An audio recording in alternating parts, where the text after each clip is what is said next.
你知道吗？中华民国的民主不是历史边角的注脚，而是我们一笔一画写进正史的主文。5000年华人世界里，第一次由人民亲手选出国家元首，发生在台湾。可这不是谁赏脸，更不是天上掉下来的恩典，它从戒严一路走到解严，从终止动员戡乱，废除临时条款，到召开国事会议，让国会全面改选，再把总统直选这把钥匙交回选民手里，一关一关扛过来的。想象那段日子，代表一做就40年，条文像铁笼，说错一句就有人敲门。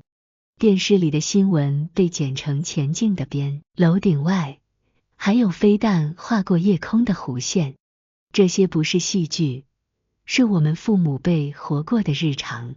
可是我们没有退，市场边的小喇叭，地下室的讲座，街头的百花，一步一步把不确定性抢回来。当中华民国的宪政秩序愿意把权力交还，人民就用程序与选票把它接住，让人民做主不再只是课本上的4个字。所以今天你手里这张薄薄的票，不只是意见，它是中华民国民主的续命笔画，是一段用勇气与纪律换来的尊严。接下来，让我把这条路，我们如何把命运从他们手里取回，一段一段说给你听。我一直记得第一个学会的字不是爱，而是安静。长辈在餐桌边会用眼神按住我的话，像把一张薄纸轻轻附在杯口上。那年代，街上满是端正的口号，电台播音员的声音圆润而无刮痕，只有半夜的敲门声会把所有词汇打成碎片。你说我们没有投票吗？有，但真正被允许流动的，从来不是结果，而是掌声。掌声可以排练，结果不行。我长到能独自走路时，父亲带我去过一次投票所，人龙在校园外围曲折，像一条被讯息牵引的河。旗帜在风里拍脸，职工递上笑容和流程，所有动作前进，熟练，像一套反复演练的仪式。我那时不懂，为何仪式这么完善，人心却这么慌。多年后我才明白，当不确定性被抽走，选举就像在透明玻璃上写字，笔画漂亮，内容却早被决定。我的第一份工作在一个安静的办公室里，抽屉里塞住各种表格、各式章，公文语气礼貌的像没有情绪的天气。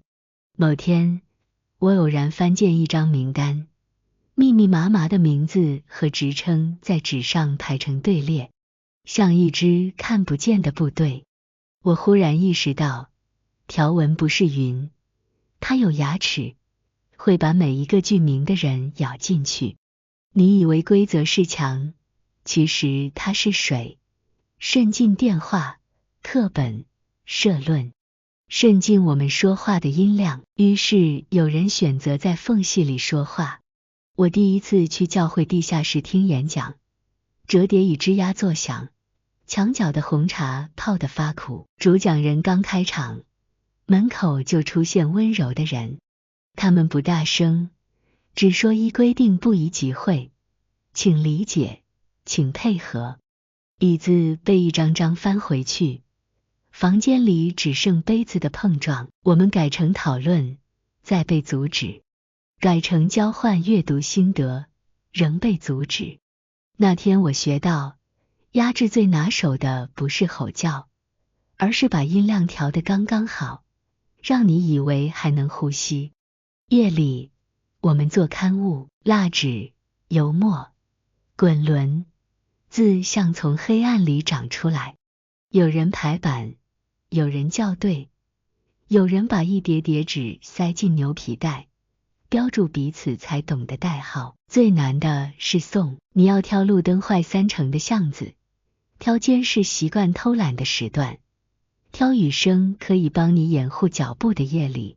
朋友被拦下时，他把袋子抱得太紧，像抱着一种不能再退缩的决心。回来后，他没受伤，眼睛却安静了很多。我们谁也没说话，只把下一批的路线更换了一次。我在笔记本上写下一句话：民主不是从天花板掉下来的，是从地面往上推，推的时候会磨到手，会撞到墙，会被退回。你问我为什么不乾脆沉默，我试过，沉默久了，灵魂会长茧，感觉不到疼，也感觉不到快乐。有一天我发现，我最大的恐惧不是被看见，而是被习惯驯化。于是我把声音收拾好，再次出门。真正困住人的不是锁，是设计。宪政架构像一个自我复制的迷宫，第一届代表做成风景，任期被岁月磨得圆滑。临时条款把非常时期伸展成永远。增额代表像裱在墙上的装饰，漂亮却不沉重。总统不是交给人民，而是交给那些做了半辈子的手。我随父亲去过几次造势，红布条、音响、掌声、烟火，游览车整队抵达，视觉澎湃到你会以为历史在此刻转弯。可是热闹并不等于不确定，当结果在投票前已被默默写好，竞争就像一出排练过无数次的戏，台上汗流浃背，台下胸有成竹，看久了，掌声也会变得像贴在脸上的一层油。母亲常叮嘱别被记住，我以为那是懦弱，后来才知道那是活法。在办公室，我见过口气极其礼貌的公文，请你配合。在报纸上，我见过把稳定捧成最高美德的社论。在广播里，我听过劝人别被情绪带着走的声音。他们不是恶人，只是在架构里完成工作。可是当每个人都在自己的格子里完美，整张网就更紧。这就是铁笼，不必锁门，因为我们自愿成为栏杆。有一次，我站在投票所入口，看志工核对名册，老人伸手摸那本厚布，像在摸一本族谱。我听见一句话：这种事我们管不住。那句话像一条长而冷的影子，从大门一路拖到票轨。我第一次对自己发怒，不是对别人，是对体内那条屡教不改的怯弱。我回家路上撕了一角旧海报，指腹沾着粘胶，感觉到迟钝的抵抗。我知道那不够，我要掀的是整面墙背后的结构。后来我们开始把愤怒翻译成工作，把口号翻成政策，把政策翻成票数，办读书会，不读理论，读预算书，读法规草案，把冷冰冰的代码翻回厨房、巷口、枕间。原来你抱怨的路灯藏在某个代号后，你觉得昂贵的医疗卡在一行没有配套的条文里。当名词一一回到地面，人群的表情开始改变。我学会一个节拍，被打断就换个地方说，被贴标签就把资料摊得更明白，被挑衅就把手举高，请对方把证据拿出来。真正的对立不是你和我，而是人与麻木。麻木会把改不了变成咒语，而我们做的第一件大事就是拒绝背诵它。党禁、报禁，言论的天花板把城市压得矮了一截，国家与政党纠缠成一张网，军队、情报、司法、教育、媒体被同一只手翻面。你要说有反对党吗？有，像橱窗里的模型，外形齐全，不会动。真正唱反调的被称作党外。他们没有广播时段，没有版面，只能把声音塞进市场边、教会地下室、小旅社的狭长走廊。我学会在不同的安静里分辨声音，被迫的安静，保护彼此的安静，让恐惧先过去一阵的安静。夜里做刊物的我们，手上满是油墨黑斑；白天发传单的我们，眼睛会本能寻找监视器。为了克服反射，我们演练，被掐电就切到手电筒，被驱散就约定下一个集合点，被带走前谁拿走资料夹。在一场临时取消的演讲后，我终于把嗓子找回来。那晚我们改成讨论，又被制止；改成互相读报，也不行。退到只剩眼神，主讲人忽然笑，说：“那就彼此记住吧，记住彼此在场，记住我们还在学说话。”我们开始把戏剧感降到最低，把耐心提到最高。白天跑行程，晚上做刊物，清晨在庙城讲15分钟。有人问：“你们要什么？”我说：“要能犯错的权利，要把选举的不确定性交还，要让媒体可以不那么像公告栏，要让课本里有不同的脸。”对方愣了一下，像第一次听见这样的简单。某夜我们在广场上放映被剪掉的画面，风卷住投影布猎猎作响，模糊的脸在光里浮沈。放到一半，电源被拔掉，人群没有伞，只把手电筒一支支打开，像在黑夜里护着小小的火。回家的路上，父亲说：“你这样一点用也没有。”我低声回：“我不是要当英雄，只是要在名字被写进名单前，先把自己的名字写回心里。”我们没有赢，我们只是在书里占回一点便宜，让被驱散的人在别处再聚，让被剪掉的段落在别的媒介重生，让程序去对抗程序，让条文撬动条文。这种胜利很慢，很笨，很磨人，但会让你在普通的日子里少一点跪下的冲动。那一晚，我听见城的呼吸忽然变重，巷口的铁门半拉住，风把纸屑刮得在地上打圈。有人在广场边缘分发蜡烛，火苗颤得像一群胆小却倔强的眼睛。我把口罩往上拉了一点，心脏像鼓，打在肋骨上。有人喊：“往这边集合！”又有人说：“不要挤，留出退路。”声音在建筑之间反弹，像一条被拽长的橡皮筋，随时可能断掉。我站到队伍中间，周围全是肩膀与呼吸。口号在空气里一波一波推过来，像海面上的浪。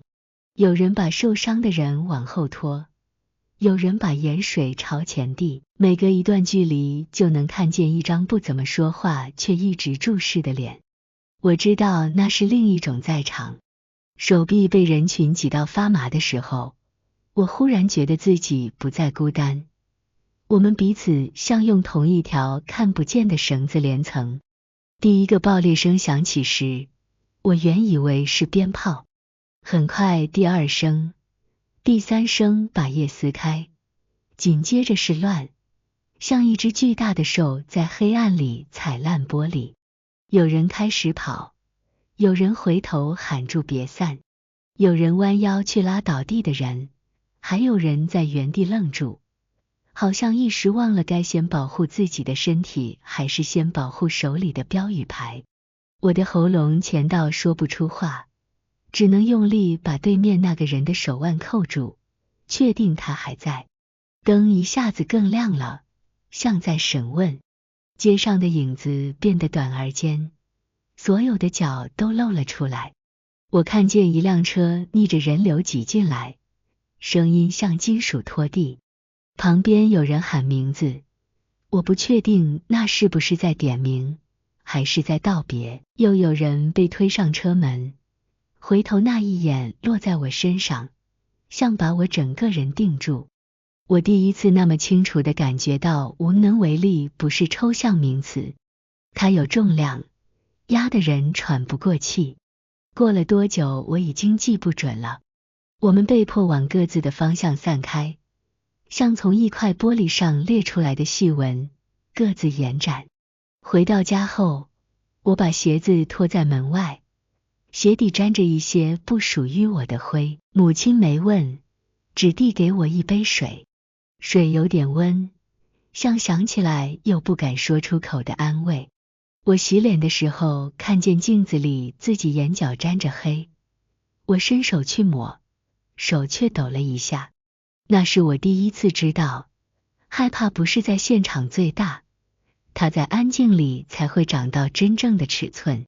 第二天，我们在报纸上看见熟悉的名字，几个字被摆进方框里，旁边配一张模糊到看不清表情的照片。新闻用精简而冷静的语气叙述依法与处置，像在讲一件干乾净净的家务事。可我知道那些名字背后有声音，有步伐，有讨论到凌晨的桌子，有坚持把句子打磨到最准确的耐心。被印成签字之后，它们忽然变得像标本，而我们在标本柜外面喘气。我们开始互相搜寻彼此，有的人没回家，有的人回了家却像换了一张脸。我们凑在一起，谁都不先开口，像怕第一句话把一条看不见的线拉断。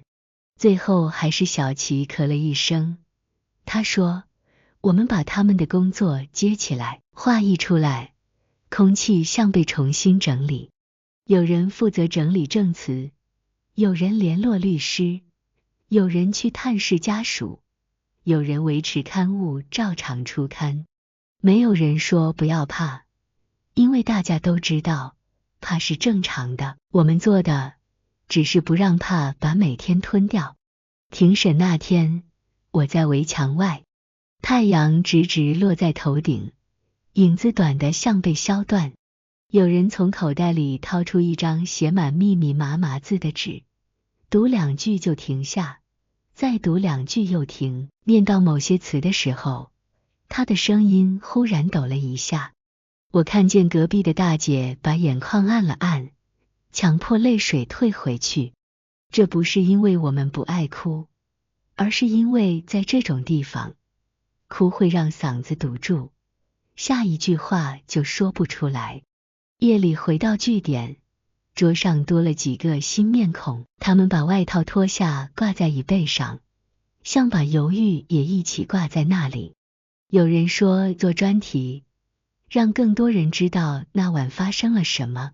有人说整理一份小册，把程序写清楚，告诉大家被带走后该怎么做，家人该去哪里问。这些讨论没有任何浪漫，像在分配砂石、钢筋、水泥，要一袋袋扛上楼。可是我从每一个我来的声音里听到的，却是比浪漫更坚硬的东西。之后的日子里，城市像患了长感冒，人们的声音普遍偏低，脚步普遍偏快。教室里有些座位忽然空了，职场上有些名字悄悄不见。我们把刊物改成更小的尺寸，改更难被察觉的颜色，投递的时间也往深夜再往后推一点。我在巷口等风停，趁看不见的眼睛眨眼那一秒把纸塞进门缝，转身离开时，耳朵后面会腾出一小块灼热，仿佛有人盯在那里。可是也在那段时间里，我第一次感觉到我们的轮廓变清楚了。以前我们是散落的沙，彼此知道对方的存在，却没有足够的重量。那一晚之后，沙被水搅和，变成能堆砌的湿泥。我们学会替彼此挡风，学会在会被拆掉的地方重建，学会在被封住的喉咙旁边开一个新的孔。原来被逼到墙角的时候，人可以长出新的器官。父亲看住我愈走愈深，终于问：你要把自己搭进去到什么程度？我沉默了一会，说：到我不必再问这句话为止。他叹了一口气，说他懂。他说在他那个年代，很多人也是这样走住走住，就走到看不见的地方。我把他的手握紧，告诉他我会小心。其实我知道小心这2个字解决不了任何根本问题，但在那个夜里，它是我们彼此许下的最诚恳的允诺。尾声总是来得很慢，街上的颜色还没回来，新闻上也还在重复那些公式化的句子，可我知道，某些东西已经回不去了。恐惧从少数人的私密变成了整个世代的公共语言，而公共语言最终会变成公共议题。等到那一天，我想再走回那个广场，把那一晚遗漏的句子补讲完，不是为了对抗谁，而是为了对得起那个回头看着我的人，也是为了对得起那个在镜子里眼角还沾着黑的自己。裂缝开了之后，整座城像被雨水沿住裂痕渗透。我们开始在看似无害的角落工作，菜市场的台面下，理发店的后间，教会地下室的堆物间，老旅社的狭长走廊。白天各做各的职业，夜里把折椅排开，像把一支隐形的军队从暗处唤出来。我负责把散成碎片的讯息拼回故事，别人负责把故事变成可以贴在墙上的句子，再有人把句子变成一场场演讲的骨架。我们学会把愤怒过炉，像把沙子筛到最细，留下可以铺路的那一层。有人主张用更尖锐的语言，有人提醒讲得让阿姨也听得懂，有人说冲突才有戏，有人说以节制才有持久。我把每一种声音都记录在纸上，最后画一条折中的线。我们用最简单的字讲最难的事，用最平静的声音说最具爆炸性的现实。真正难的是对付那些下意识的恐惧。你在街角发传单，眼睛会不自觉去找监视器；你在屋子里讲话，声带会自行把音量降到只剩耳语。为了克服这种反射，我们给彼此做训练，在空教室里演练突发状况，分配被挑衅时的回应与被掐断电源时的备案，甚至练习如何在被带走前最有效率地把资料夹丢进安全的手里。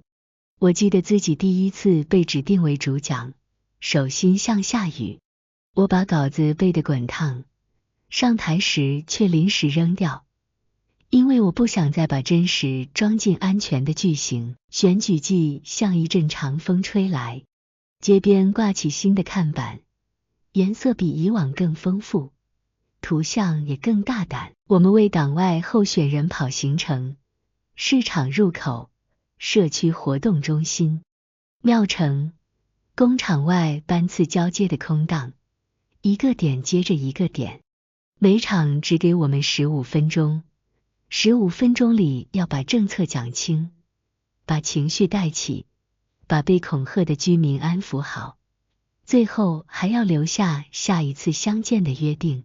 我常常在最后1秒对住人群喊，请你们来当我们的媒体。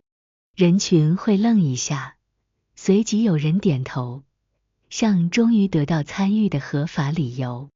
我们也学会把口号拆解，譬如让权力回家，我们把它拆成3步。第1步，让预算打开；第2步，让程序透明；第3步，让官员的名字与责任绑在一起。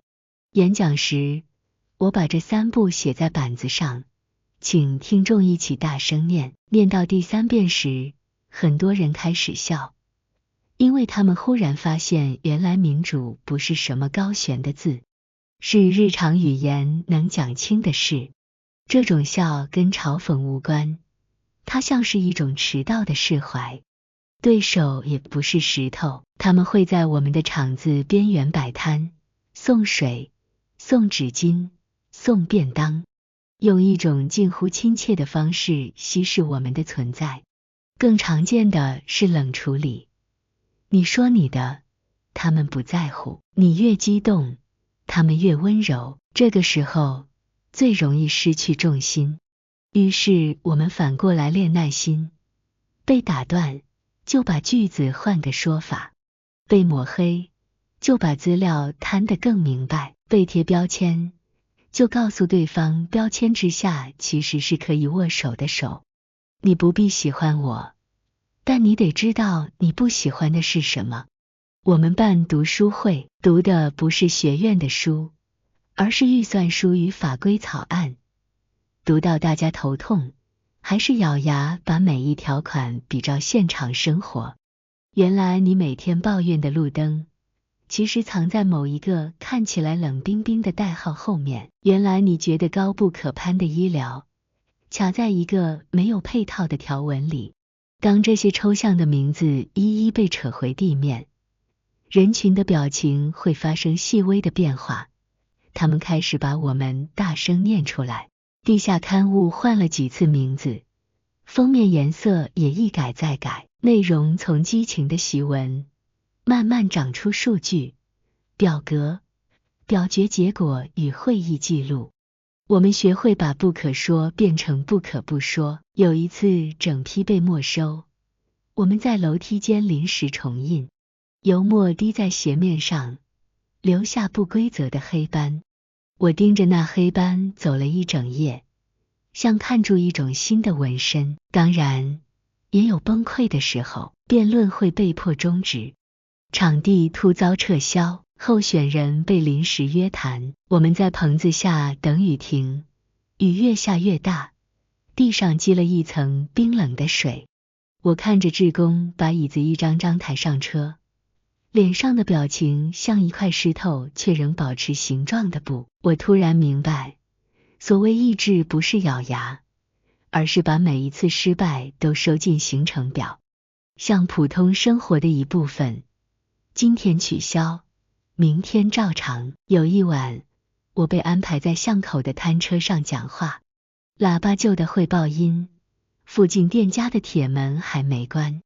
我讲到一半，对面冷不防亮起一盏白光，把我照得像站在手术台上。我愣了3秒，然后把稿子收起来，改讲我母亲如何在半夜听广播，如何在黎明前把窗帘拉开看街上有没有异样。我说我不需要人相信我，我只需要你们记住一个姿势，当有人要你低头，请你先站直。那晚之后，摊车老板每晚都在同一时间把油锅关小。我们把选举当压力测试，看看制度到底能承受多大的不确定。这种测试没有仪表，也不会出报告，它只会在投票那天把答案放在每个人的手臂肌肉上。你会不会伸出去？你敢不敢按下去？当更多的人愿意冒那个敢不敢的险，制度就被迫调整它的重量分配。有人笑我们天真，我承认我们确实天真，但天真的好处是，你会不厌其烦地问到对方没有答案为止。我常想起我们的第一场胜利，不是谁当选，而是一场被迫中断的演说。隔天在另一个市场原封不动讲完。那天的晨光很淡，人群散散聚聚。我讲到最后一句，突然有人把手伸到空中，比了个不太标准的胜利手势。我忍不住笑，因为那不是对我，而是对他自己发出的讯号。我们可以继续。我们不再把自己想象成英雄，我们只是把工作拆得很碎。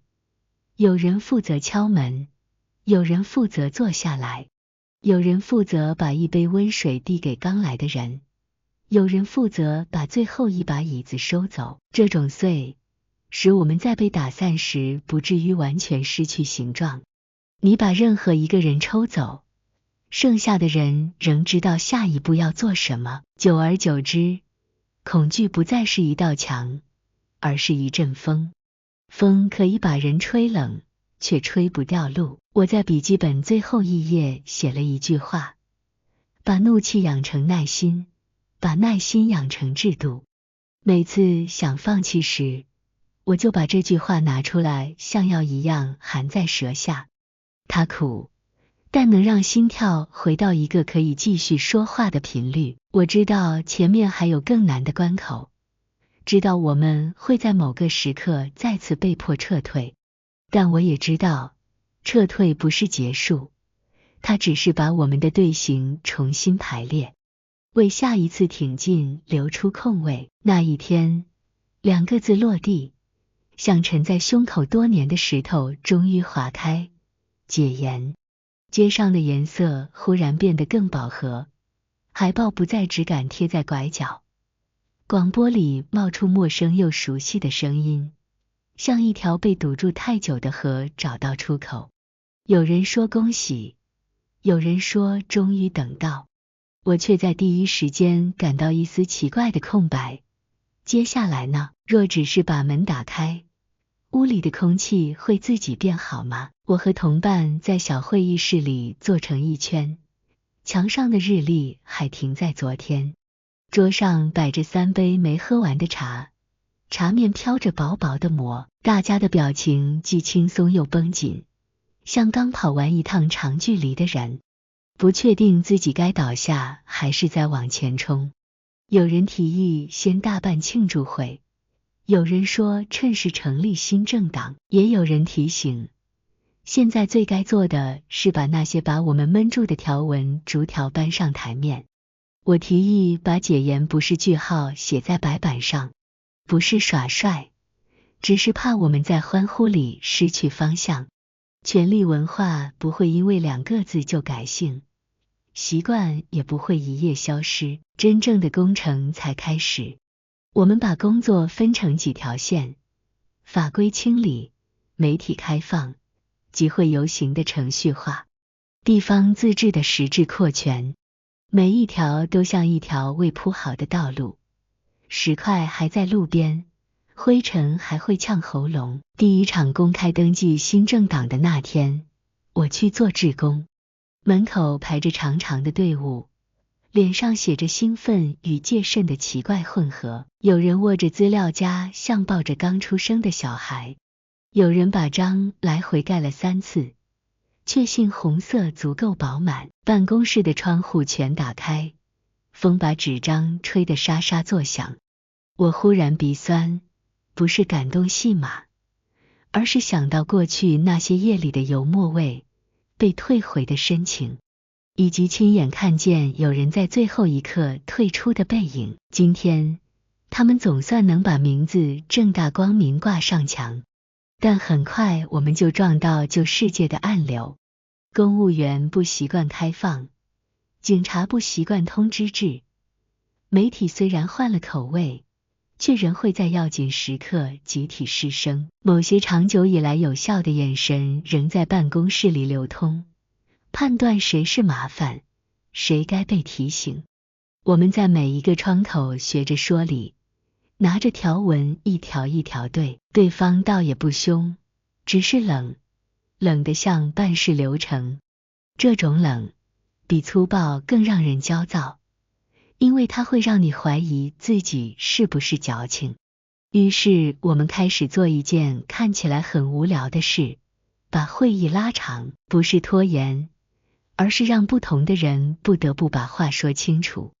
第一次圆桌会议上，彼此坐得拘谨，我把椅子往前挪了一点，像把自己的身体推进谈判。有人代表基层，有人代表律师团，有人代表媒体工会，有人代表学界。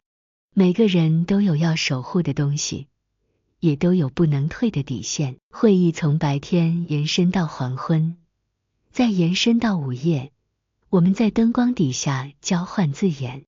意义 vs 闪火，通知 vs 许可，现刊 vs 审查。每替换一次词，现实就往前移一个指符。我第一次真正理解公民这2个字，是在一场预算听证里。那天我没带口号，只带了资料夹和荧光笔。我们把每一笔钱从表格里拖出来，问他要做什么，谁能监督，达成与否怎么算。官员一开始不耐，后来发现我们不是来闹场，而是来做功课。听证结束时，我抬头看见坐在后排的大姐在拍手，她的掌声很慢，不华丽，却像在替一种新的日常鼓掌。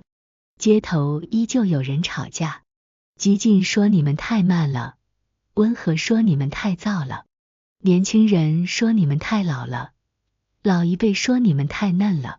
吵到最后，我们决定让程序当裁判，规则写清楚，吵就照规则吵。选举把人推出来，输就认输，赢就负责。有朋友私下问我，你真的相信这些东西能改变什么？我回答得很慢，我相信人会因为被要求负责，而变得比较像他口中说的那个人。这不是信仰，是一种很务实的算计。媒体开放的第一波，电台像春笋冒出。我在深夜节目当过一次来宾，主持人让我用15分钟讲集会游行该怎么办。我把条文拆成几个动作：申请、告知、应变、救济。讲完后，第一通电话进来，是一位老人。他说，小姑娘，我闹不动，但我想知道，哪一天我如果也想站住，会不会被推倒？我对住麦克风沉默了1秒，说，那一天若是我在场，我会把你拉起来。挂电话前，他小小声说了句，谢谢。那声音薄得像纸，却把我整个人压得坐不住。我们很快遇到第一次大型集会的程序站，路线怎么走，警力怎么配，医护站设在哪，谁负责及时对外说明，谁负责搜证，若发生冲突，谁有权决定解散。每一个问题都像针尖对麦芒。我们在白板上画流程图，箭头密得像迷宫。我写下最后一步，收尾，把场地还给城市，把垃圾带走，把受伤的人送完，把失联的人找回，把错误逐一记录。有人笑我太龟毛，我却相信，民主要养成，就要在收尾时最端正。也有人在解严之后变得更孤单，过去的英雄养成于黑夜，一旦阳光照进来，角色反而无处安放。我去拜访过其中一位前辈，他住在老公寓的4楼，楼梯间有股潮味。他说话很慢，像在把每一段过去重新折叠。我们聊到最后，他忽然问，你们会不会把我们忘了？我说，不会，因为我们每一次合法走上街头，都是在替你们的那一页补课。前辈笑了笑，笑容里有疲惫，也有释怀。家里的对话开始改变，父亲不再一味要我少说，而是问，你们下一步打算怎么写那条法？母亲从收音机里听到不同的声音，会忽然插话，这个主持人讲得有点滑，没有把重点说明白。他一边切青菜边评论媒体识读，刀在砧板上落下的声响成了我新的节拍器。那一刻我才明白，政治不再只在议场里，他到了厨房，日子仍然艰难，法院的判决还会让人摇头，行政部门还会推来推去，黑箱会伪装成程序正义的样子，社会上还有对彼此的误解与疲劳。但我开始习惯一种更长的时间感，与其盯着今天的输赢，不如把时间拉长到5年、10年，甚至一代人。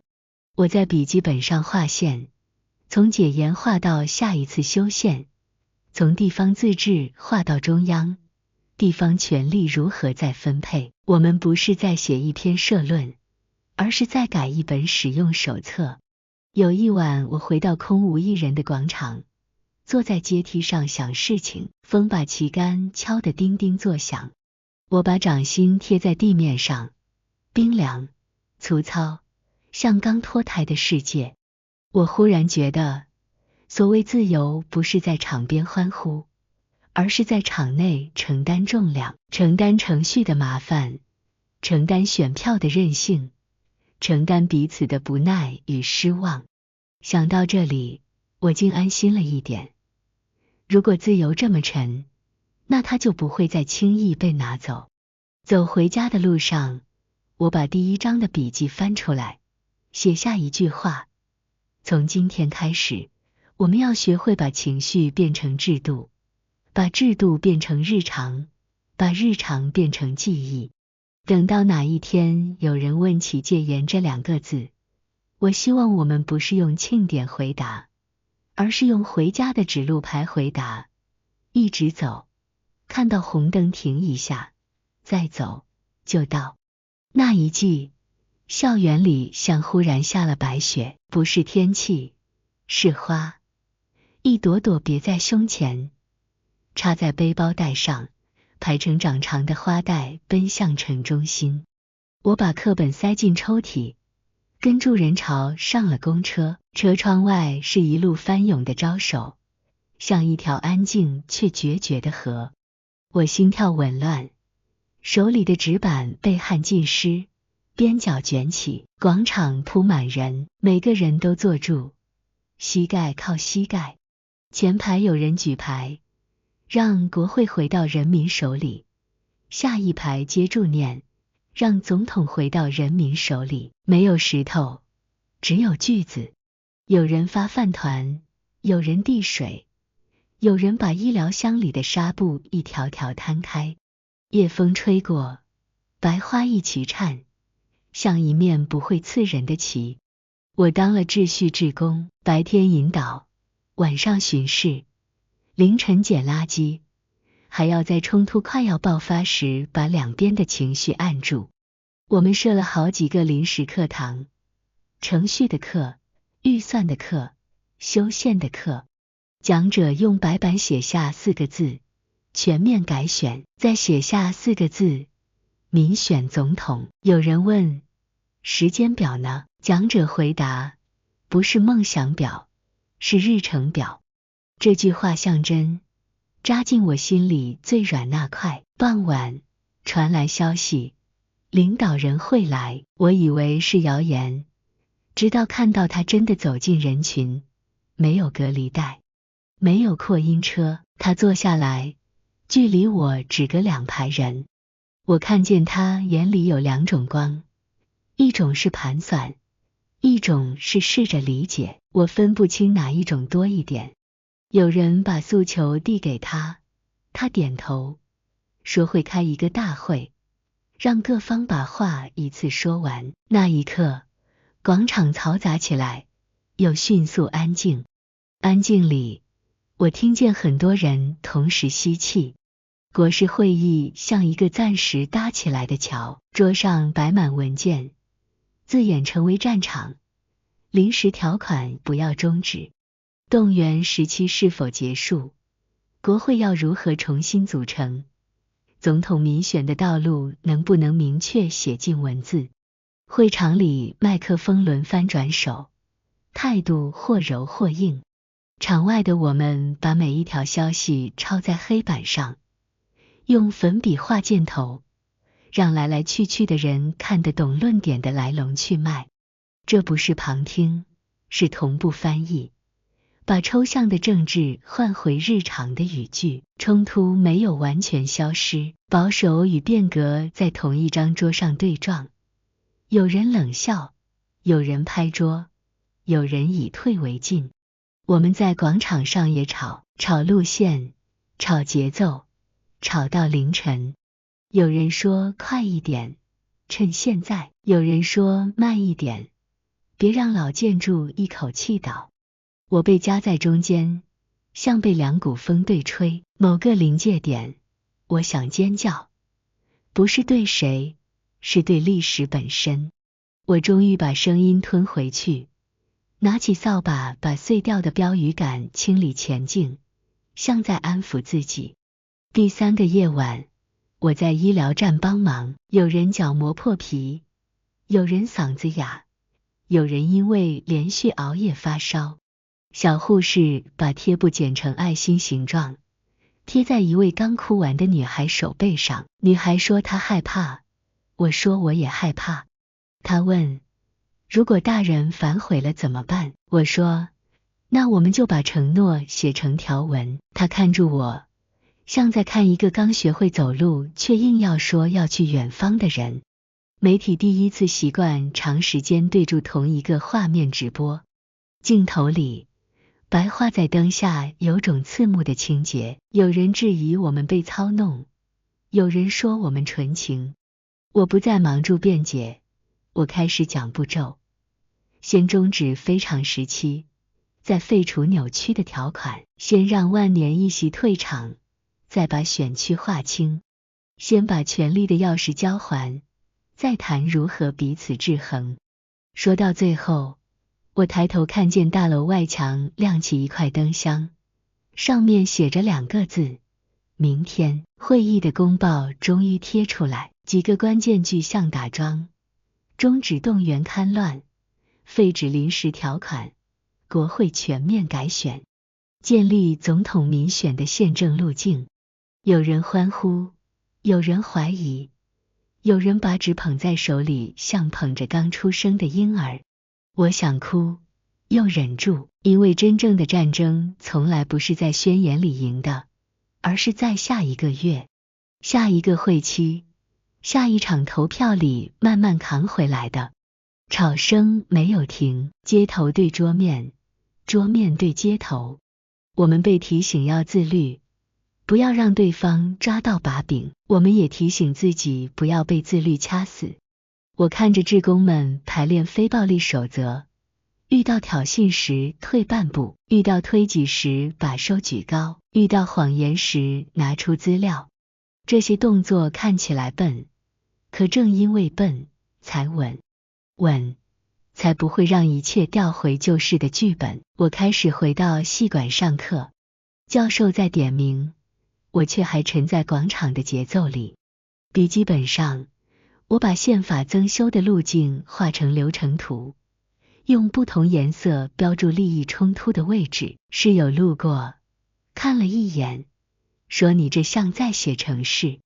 我笑，我们是在为社会写一个可以维护的程式码，错了可回滚，对了可扩充。每次更新都要写清楚版本差异。他说听不懂我的比喻，但他愿意来帮忙贴海报。母亲把一小束白花插在家里的玻璃瓶里，她说，别把它看成革命，这是你们这一代的作业。我懂她的意思，革命喜欢一口气，作业要日日做。我们把白花的茎剪齐，把水换新，像维持某种集体的专注力。父亲则开始收看会议转播，偶尔皱眉，偶尔点头。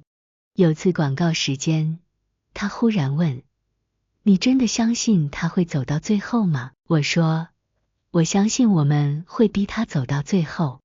那段时间，我学会了4个动词：坐下、站起、签字、监督。坐下是为了让彼此看见彼此，站起是为了让世界看见我们，签字是要把口头承诺变成可追溯的文本，监督是为了提醒那支笔还握在我们手里。当我把这4个动词写成海报贴在研究室门上，意外吸引很多不常说话的同学停下脚步。他们指着监督2字问，这会不会太凶？我说，不，这很温柔，因为他逼自己先把道理讲清楚。春天过去，我们把帐篷收起，广场恢复了空荡。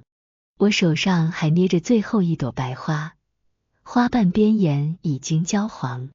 我把它夹进笔记本，像把一段集体呼吸压成薄薄的一页。有人说，你们会不会只是年轻时候的一阵风？我心里的回答很安静，风会停，但风向变了，变了就很难再吹回头。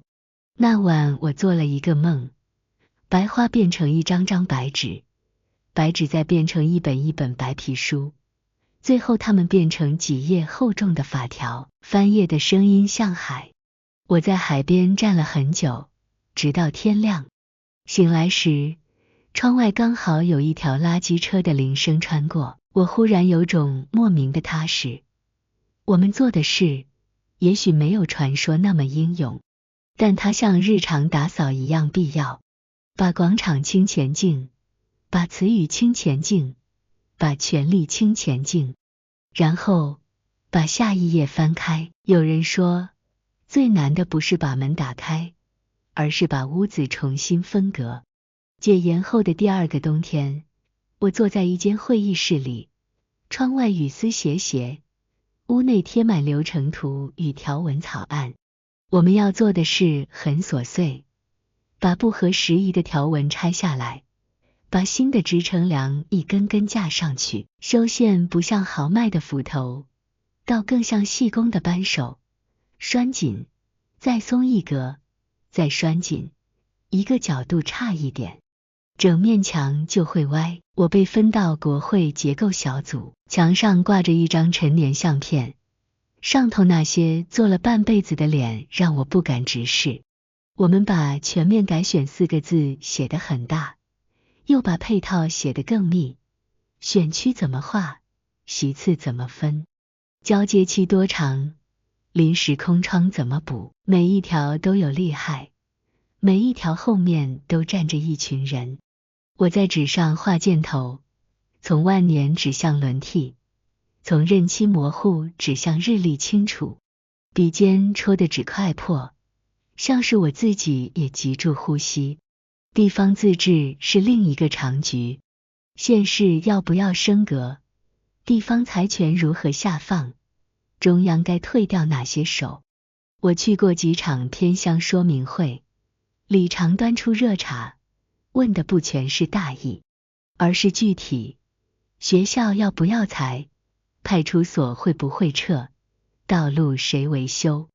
我把条文翻成生活，谁管的，就让谁的名字写在预算栏里，谁要决定，就让谁在下一次选举被问到。我以为自己讲得很粗糙，却看见几位阿嬷点头。他们从不说治理，他们说做人要认账。我们与反对方在同一张表上较劲，有人提议先选制后改选，有人坚持先改选后修补。我被迫学会2种速度，论述要慢，程序要快。慢是为了让社会跟上，快是为了让门缝别再被塞回去。会议过程像走索，风一吹，身体就跟住飘。我把停看听写在手背上，停下来辨认立场，看清楚条文位置，听懂对方真正怕什么。怕通常不是理念，而是权力失重。第一次直辖市长民选的准备，我在后台看志工把选务流程彩排3遍，票轨封条怎么贴，监票窗何时开，纠察遇到争议谁先说话，所有细节都要像自动演算。有人笑我们杞人忧天，我不反驳，因为我知道，当细节稳了，阴谋就没地方躲。开票那晚，手电筒一排排照住票面，我站在队伍最后，看住投下去的每一张纸穿过透明的时间。我们也拉出一条更长的时间线，总统民选的宪政路径。辩论凶猛，担心权力过于集中的人与担心民意被偷走的人彼此拉扯。我在黑板上画出制衡的3角形，问大家，如果顶端变重，两侧该怎么加固？有人说加国会权限，有人说加地方权限，有人说加公投罢免。这些字眼在会议室里互相碰撞，发出顿顿的声音。碰到半夜，大家的嗓子都哑了，却没有人先起身，因为我们都知道，这些线一旦画歪，日后修正的代价会用整整一代人的耐心来还。修宪公投的门槛，选制是单一还是两票？政党门槛放多高？分配公式用哪一套？每个选项都不是纯理想，而是政治物理。有人想把世界一次转正，我提醒自己，例举要算准，旋转轴要稳。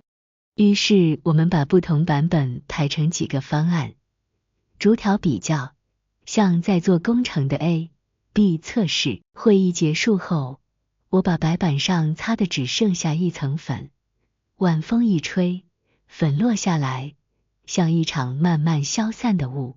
社会上开始流行一种疲倦，大家知道方向大致对，可每一步都太慢，太麻烦，太不戏剧。朋友问我，为什么你还守在条文里？我说，因为戏剧会退潮，条文会留下。当你哪天累了不想理政治，条文会替你撑着门。当你忽然想回来，条文会告诉你入口在哪。这种浪漫很浅，不好听，但适合常驻。中间也有差点翻船的时刻，一纸程序瑕疵，几乎让整个方案重走。一段误读的新闻，差点把共识扯断。我学会在紧急与沉着之间换挡，对外把事实讲清，对内把情绪收敛。我们在凌晨重开会，咖啡像苦药，却让每个人眼神更聚焦。天快亮时，窗外传来清洁车的声音，我忽然觉得安稳，原来世界会按时醒来。我们只要把自己的班做好。某次返乡，我在老家巷口遇见国中老师，他问我现在做什么，我说修制度。他笑了，说你们这代人真奇怪，以前大家都想当英雄。我说我们怕英雄把人群遮住。老师点头，拿出1包米给我，说把饭煮好，才有力气盖房子。我把那包米背回城，像背住一个太朴素却绝对正确的道理。终于，增修条文一板一板敲定，万年国会退场，全面改选进场，地方权限往下放，中央不再一手抓。日子并没有立刻美好，争吵也没有因此沉默，可我们终于能在同一把尺上比划票数、席次、程序、时程。第一次用新制度举行的大选，像把新钥匙插进老锁，我们试了几次才找到角度，锁芯一转，门没有自动打开，却真的松了一点。那天晚上，我走在回家的桥上，河水黑得像一条被擦前的墨迹，风把我的外套吹鼓，我把手插进口袋，摸到一张旧传单，上面只有一句话，别把希望变成姿势。我笑了一下，把传单重新塞回去，因为我知道明天还有会要开，还有表格要对，还有一堆跟浪漫无关的繁琐处理。也正因为如此，明天才值得等待。最后一关，天空像被墨汁拖过，新闻台把地图拉到最大，海面上画满弧线与落点，主持人口气刻意平稳，却压不住我胸腔里乱撞的节拍。邻居在楼梯口交换传言，会不会延期？会不会封城？会不会？每一个会不会都像把手伸进我们的喉咙里摸索。电话响了又停，停了又响。母亲在厨房里折叠纸袋，手指僵硬的像被冻住。父亲把收音机转小声，耳朵却贴得更近。夜色很厚，却挡不住那些从远方传来的消息。有人说别出门，有人说等通知，有人说只要一天，什么都会改。我在窗边站了很久，忽然想到多年前那张在巷口发的传单，上面写着把命运写回你自己的名字底下。我把它从抽屉里翻出来，纸已泛黄，边缘起毛。那一刻我决定明早照常去排队，不是因为我不怕，而是因为我知道害怕不能代替我投票。清晨，天空像还没钱的灰，投票所前已绕出人龙，蜿蜒到巷口又折回来。有人从远方赶夜车来，有人搀着老人，有人背住刚会走的小孩。志工在门口说明流程，先领票，再到划位桌，盖章、对折、投轨，4个动作被说得像一段祈祷文。我把身上的外套拉紧，手心已经开始出汗。排到我时，监票员抬头看了我一眼，那眼神前进得像一面擦过的玻璃。进到隔板后，空气忽然安静。我拿起印章，听见心脏在纸的上方拍打，那不是神圣感，而是一种极端务实的清醒。这一盖不是表态，是交付；不是姿势，是重量。我把章落下，墨印在格子里铺开，像一颗刚刚落地的小静脉。对折的瞬间，我想到很多名字，那些在报纸上被框住的，在夜里被带走的，在讲台上被打断的，在镜子里擦掉眼角黑的，他们都把手放在我背后，提醒我把票投进去。票轨在阳光下反光，宛如一个透明的承诺箱。纸穿过头口时，发出轻微的擦声。我退后一步，让下一个人上前。队伍持续往前移动，像一条没有表情却意志坚固的河。有人在门边悄悄拭眼泪，有人把口罩往下拉了一点，呼一口长气。志工把印泥补满，手指被染得通红。警察在角落站得笔直，眼神平静但不冷。我忽然明白，真正的对立不是我们与他们，而是未来与恐吓。中午过后，风起，街口的布条被吹得猎猎作响，摊贩仍在卖面，碗里的汤冒着温和的雾。我端住碗站在墙边，听见2个陌生人在讨论投票率，语气像在讨论今天的天气。我心里某个地方因此安定，民主原来也可以像天气一样被日常谈论。下午，我去另一个投开票所帮忙做观察。开轨前，四周安静得像一座图书馆。轨口的封条被念出来，编号一个个对，一切都明亮得近乎挑剔。票被倒出来，像一阵白色的雨。唱票员的声音平稳，一张张念，一次次确认，有效，有效，无效，有效。节奏单调，却像击鼓行进。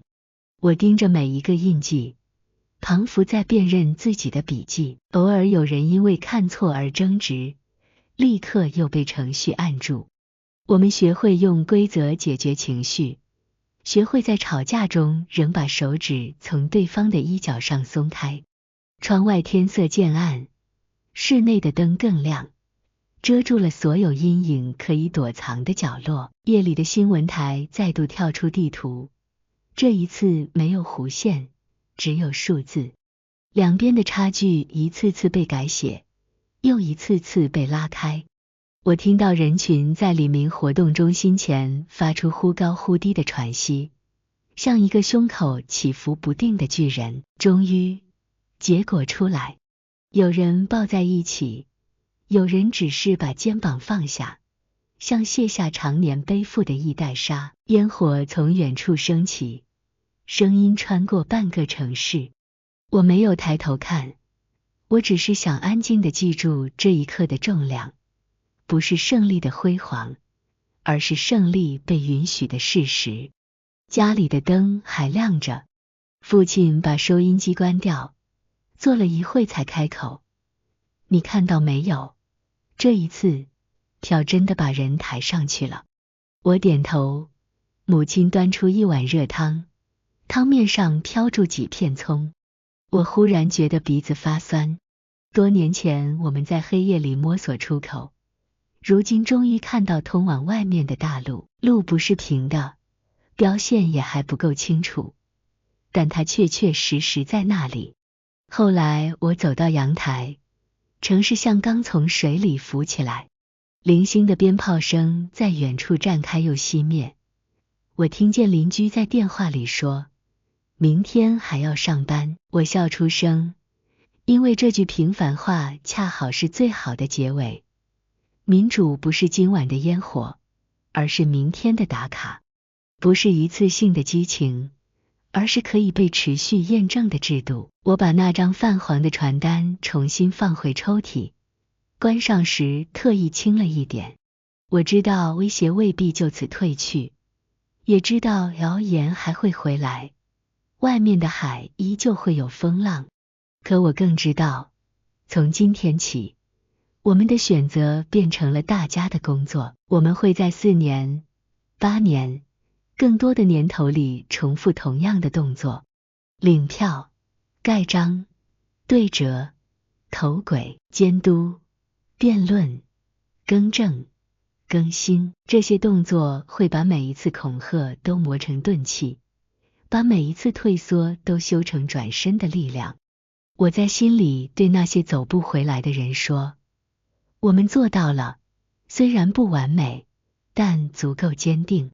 总统民选不再只是印在宪法增修的条文里，它成为一种习惯，一种仪态，一个国家的自我纪律。那一晚，天空终于不是威胁，而是一面深蓝的布，静静地照着我们。你问我什么是胜利，我会指向那个透明的轨，说，看，明天它还会等住我们。